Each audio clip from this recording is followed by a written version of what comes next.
Además de la muy interesante intervención por el quién es quién de las mentiras de la semana, que hizo un compilado anual de estas, y en el que queda Kenia López Rabadán como la más infame de las fakes, de la más absurda de las fakes, cuando se inventó esto de que el presidente López Obrador estaba cambiando el color del mar.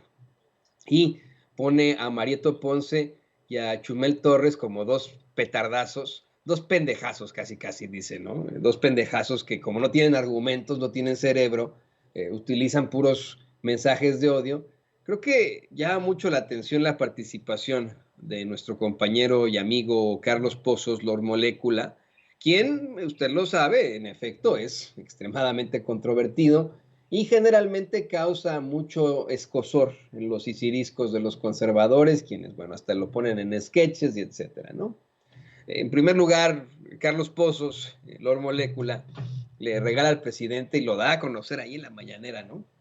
Un libro para colorear, una camiseta de su medio, así como unos pines del diablito este que le aconseja al presidente López Obrador, que este diablito sale de una película precisamente muy, muy antigua de la Navidad, se llama Santa Claus, la película, que es políticamente incorrecta, la vi recientemente, la, la película, bueno, parte de esta película, y es verdaderamente cuestionable en cuanto a, a su, pues vamos, lo que se plantea, pero creo que se realiza esta película en los años 60 y lo interesante de esa película es que, bueno, es como una especie de pastorela además, en la que hay un diablito que constantemente está intentando que los niños se porten mal para que no les traiga nada a Santa Claus, ¿no? Así de claro. Y es una película en la que, quién sabe cómo, ¿no? Pero todos los mexicanos son blancos, ¿no? Haga de cuenta que la película no se grabó en la Ciudad de México, sino en cualquier país escandinavo, ¿no? Ahí en Dinamarca, en Suecia, en Noruega. Pero bueno, dice Carlos Pozos que le hicieron unos pines porque han habido una serie de memes en las que el presidente López Obrador eh, sale con ese diablito de esa película de los 60 que se llama Santa Claus. Y ahí en esa película, el diablito le está aconsejando, le digo, a los niños, en los memes le aconseja cosas al presidente López Obrador para hacer encabronar aún más a los conservadores.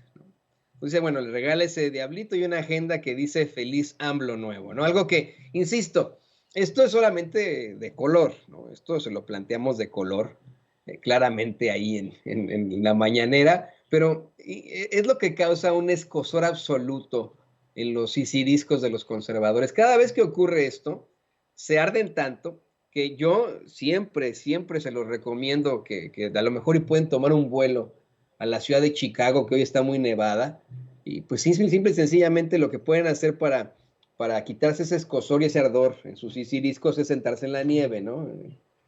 Llegan allá a Chicago y don David no le va a dejar mentir a ustedes, está muy nevado por ahí, pues nomás se sientan en la nieve y ya con eso ya le hicieron, ¿no? Pero bueno, Carlos Pozos en sus intervenciones le pregunta al presidente López Obrador que luego de que Cedillo nos obligó con el Fobaproa a los mexicanos a pagar una deuda que no es de nosotros y que terminaremos de cubrir hasta 2070, nuestros nietos terminarán de cubrir hasta 2070, y que Felipe Calderón instruyó a sus diputados a consolidar el saqueo mientras frenaban la investigación de la lista de beneficiarios, le pregunta al presidente López Obrador si cumplirá con su promesa de crear una comisión de la verdad para el próximo año, pues no hay un solo responsable que enfrente las consecuencias.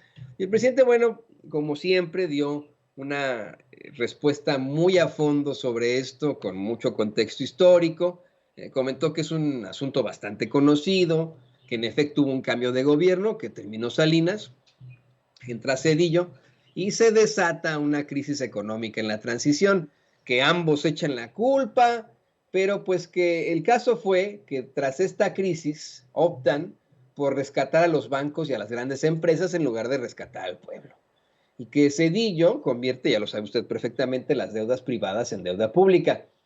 El presidente dice, bueno, nosotros, por ejemplo, durante la pandemia hicimos todo lo contrario al Fobaproa.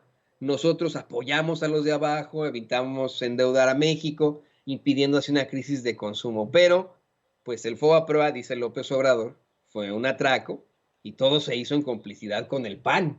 el cual supuestamente era oposición. Insistió en que en un debate con Felipe Calderón, en ese entonces, en un programa de el gran José Gutiérrez Vivó, cuando Felipe Calderón era el dirigente del PAN y el presidente López Obrador era el dirigente del PRD, el del PRD, así lo dijo López Obrador, lo estoy citando. El muy cínico de Felipe Calderón, quien es conocido en redes sociales como el comandante Borolas, o el carnicero de Michoacán, se atrevió a asegurarle a López Obrador y al auditorio de Gutiérrez Vivo que los panistas votarían en contra del FOBAPROA. Y un día de la Virgencita de Guadalupe, un 12 de diciembre, allá a finales de los 90, votaron al fin y al cabo, a favor del FOBAPROA, y desde ahí los mexicanos comenzamos a pagar una enorme deuda. Dijo que Zedillo, que es considerado como una eminencia en la economía, calculó y lo dio a conocer en su informe que el FOBAPROA nos iba a costar a los mexicanos 125,000 millones de pesos y que nos ha costado 3 billones de pesos. 3 billones de pesos. Estamos hablando de miles de millones. Estamos hablando de 3 billones de pesos. Ya sabe usted que en inglés 1,000 millones son billions, ¿no? No. Hablemos en español. Dice el presidente López Obrador que esto nos ha costado no 3,000 millones de pesos, no 125,000 millones de pesos como dio a conocer en aquel entonces el gran economista Ernesto Zedillo, sino 3 billones de pesos. Pero pues que para muchos personajazos de la ultraderecha como Don Vargas, por supuesto que me refiero a Don Vargas Llosa, es el gran economista y sigue contando con el reconocimiento de muchos. Mire, de hecho, no sé si don David me puede investigar por ahí, se me fue ahorita qué universidad es la que se ve perjudicada por las clases de este pendejete, pero hay una universidad de las Ivy League acá en los Estados Unidos que tiene como catedrático a Zedillo. No sé si lo puede checar por ahí, creo que es Yale, pero no estoy seguro, no le quiero yo a usted mentir.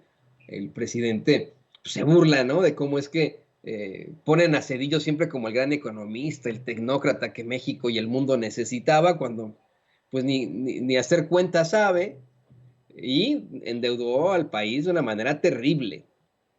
Sí es en Yale. Bueno, me dice don David que sí, en efecto, es catedrático ahí en Yale, este personajazo. Pues mire, pobres de los alumnos de Yale, ¿no? Les ha de enseñar pura pendejada.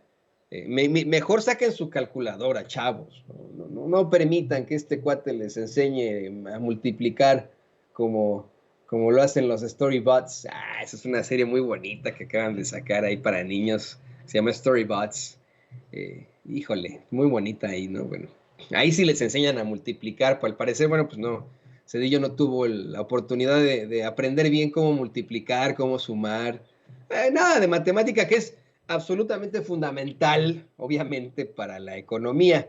Miren, si yo le soy perfectamente honesto, de las asignaturas más difíciles en las dos carreras universitarias que tengo, ha sido definitivamente la economía.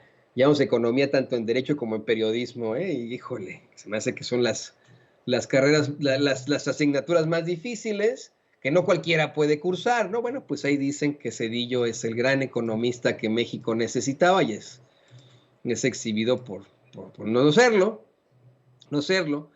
Y bueno, pues el presidente dice que todavía hay que pagar esa deuda, hay que seguir pagando los intereses y va a seguir.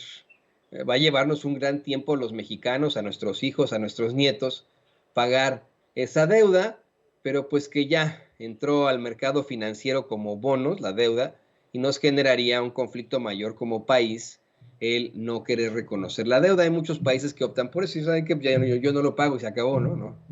Vamos a seguir pagándolo, vamos a seguir pagándolo. Y mire, lo interesante de todo, el presidente plantea que en su gobierno, bueno, pues tiene la suerte de que a los corruptos de sus antecesores no les dio tiempo de consumar este despojo, comenzado en tiempos de Carlos Salinas de Gortari, que fue como cuando están robando un banco y suena la alarma, eh, por lo que pues los ladrones, los rateros, se quedan solamente con lo que pudieron meter en los costales. Digo que con lo que dejaron estos ladrones, estos rateros, están levantando al país. planteó que también dejaron instituciones para controlar al Poder Ejecutivo, pero que no alcanzaron a nombrar a sus incondicionales en todos esos organismos autónomos que dejaron vacíos. Dijo que eso ayudó muchísimo porque al llegar al gobierno pudieron nominar a gente honesta en Pemex, a gente honesta en la Comisión Federal de Electricidad, y que si no, pues habría más problemas. Planteó que ese instituto de la competencia, que es tan controvertido, o el de la comunicación, eso sí, los llenaron y se usan para proteger a las empresas particulares y extranjeras contra las empresas públicas, que por ejemplo en este último rubro, solo les dieron una concesión para atender a los pueblos en los que no hay internet, pero en donde sí hay, el gobierno no tiene permiso, ¿no?, de establecerlo. Hoy se lo comento, hoy que el presidente va a estar precisamente hablando de esto, ¿no? Hablando con los responsables de Internet para Todos, ¿no? Y luego, bueno, entre tantas cosas, de las participaciones del querido Lord Molécula, Carlos Pozos, hizo encabronar a los corresponsales de la fuente de los medios de comunicación corporativos, pues le pide al presidente López Obrador que si les permite tomarse la foto con ellos al fin de la conferencia de prensa mañanera, para que pues tengan su foto, ¿no? La foto del año. Cuando Carlos Pozos hace esta solicitud, de inmediato los representantes de los medios de comunicación corporativos se desgarran las vestiduras como los fariseos de las épocas bíblicas, ¿no? Haga de cuenta que dijeron, no, Barrabás, liberen a Barrabás, ¿no? Así. Se desgarraron las vestiduras de la forma más chistosona. Y yo decía, ay, pues es una foto, hombre, ya de... El reportero, el corresponsal que verdaderamente esté ahí para buscar información, esto lo toma como algo de color, ¿no? Como, ay, pues, el que quiera que lo haga y el que no, pues no, ¿no? Los que se desgarran las vestiduras, pues son los que quedan exhibidotes, ¿no? Como parte de esa...